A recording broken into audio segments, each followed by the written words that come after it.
Hello, welcome to Shrink Talks. My name's Elizabeth Daniels. I have a psychotherapy practice in Federal Way, Washington.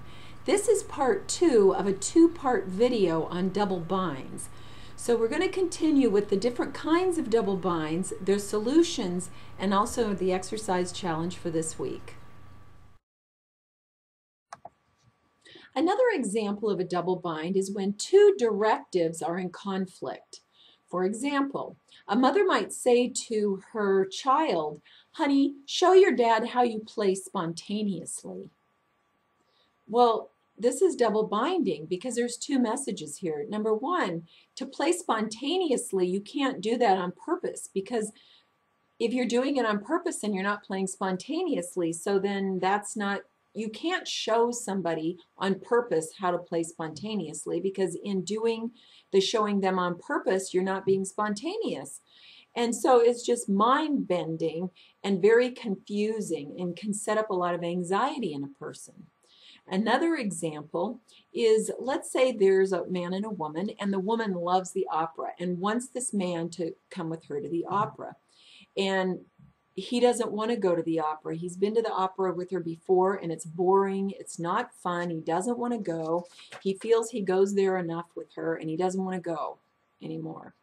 And she says, "Well, you know, I only want you to go to the opera if you want to go to the opera. So don't, this Friday, if you want to come to the opera, I'll know that you want to go. If you're there, I'll know you want to be there. So don't go unless you want to go."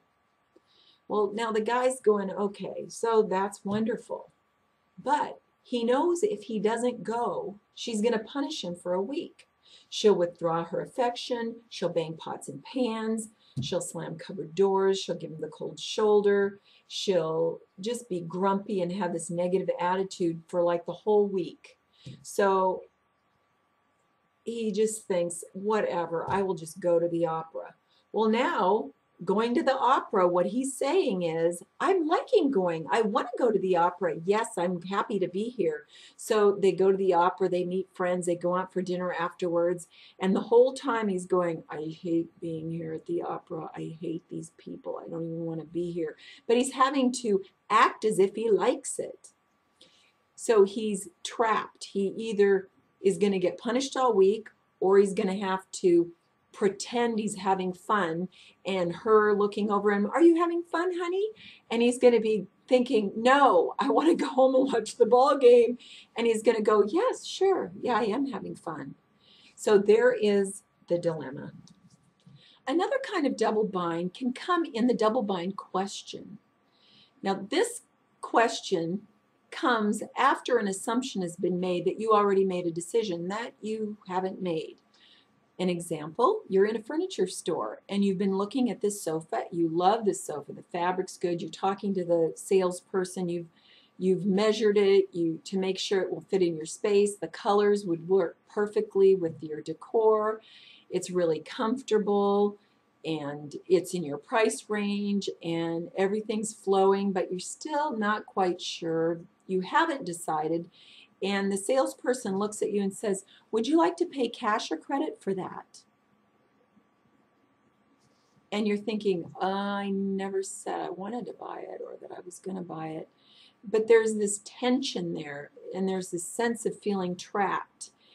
Because to say, "No, I don't want it," can set up a little bit of a conflict or tension between the two of you. And many people do not tolerate that. They don't want to do that. They don't want to disagree with other people. And so they'll just sit there and minimize or talk themselves into, "Well, yeah, it does fit and the decor is good. Well, I think I will take it. I'll just pay cash for it. Thanks."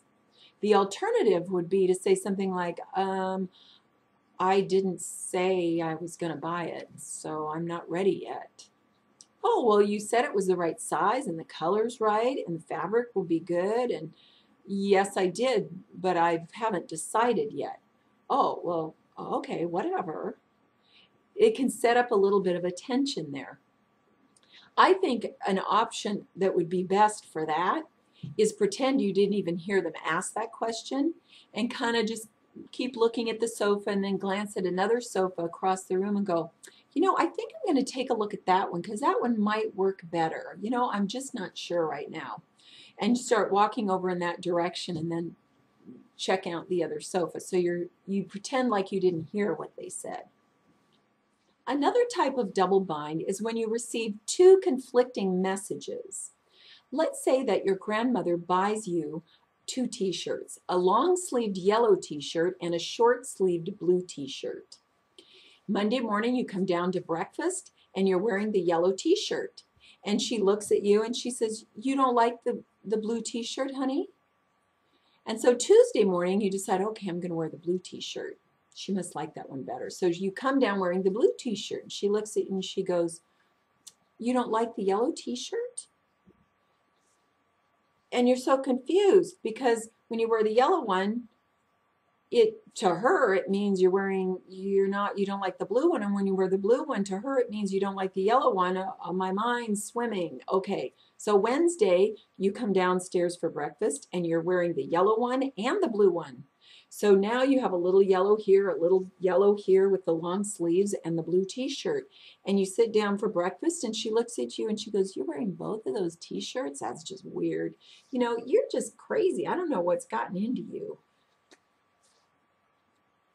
Two conflicting messages, and they cause confusion in the mind. So the thing to do there, remember, don't introvert. Don't be going, "What is this? I can't figure this out." Don't do that. Don't defend. Don't attack.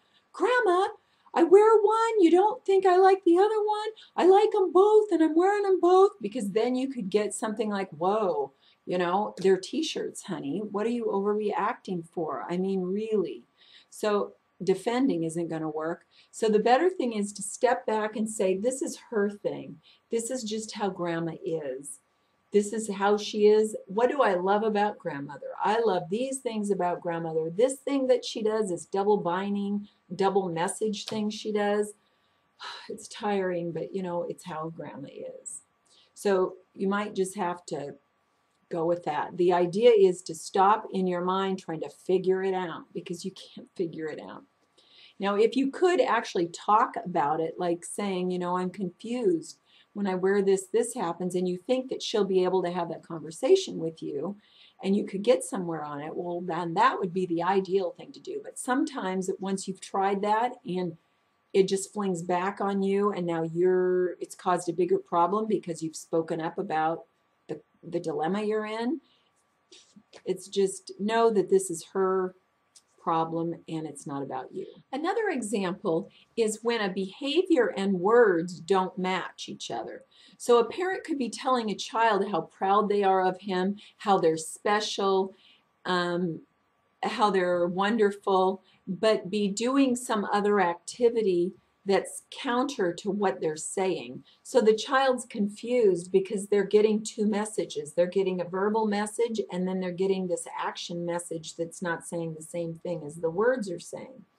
This can happen in love relationships too, where somebody's saying, "You're important to me, I really love you," but then their actions aren't showing that they're important to you because they don't make time for you, they're running late all the time, they forget things that are important to you. "Oh, you're so important to me," but then now where do you work? They don't even know anything about you, but you're so important to them. These kinds of dilemmas or double binds set up a lot of confusion for people. And again, you want to get out of the confusion of what is going on here. You want to get out of that and you want to say, "This is about them. This isn't about me. I'm confused and feeling double binded here. This is not about me. I need to look at the bigger picture here and look for a third solution instead of trying to figure this out." The exercise challenge for this week is to survey your life and look for double binds. Now, it will be easy for you to spot double binds that you're in, because all you have to do is look at where you're feeling trapped and confused. If you're feeling confused and trapped, you know it's probably because you're in a double bind. And then look to see, is it because somebody else is purposely putting me in a double bind to control me? Or are they unknowingly putting me in a double bind? It's unconscious to them, and they're trying to protect themselves, and it's just ending up double binding me. Or am I actually putting myself in my own double binds by the way I'm thinking about something, or the way I've prioritized my life or set up my life in some way? And then the other part is to look, which is much more difficult, is to look for where you are putting other people in double binds. Now, it could be that you're unconsciously doing it and you don't even know you're double binding people, and here they're sitting with all these double binds. That could be happening. Or it might be taking the risk to admit to yourself where you consciously are putting other people in double binds in order to control them. But whatever you find there, remember that you're not a bad person. This doesn't make you dysfunctional or mean or evil or cruel or anything. You just maybe weren't aware of that's what was happening. And since now you are, there's an opportunity to create something new. So take a look at your life and double binds and liberate your mind one thought at a time. See you next time. Bye.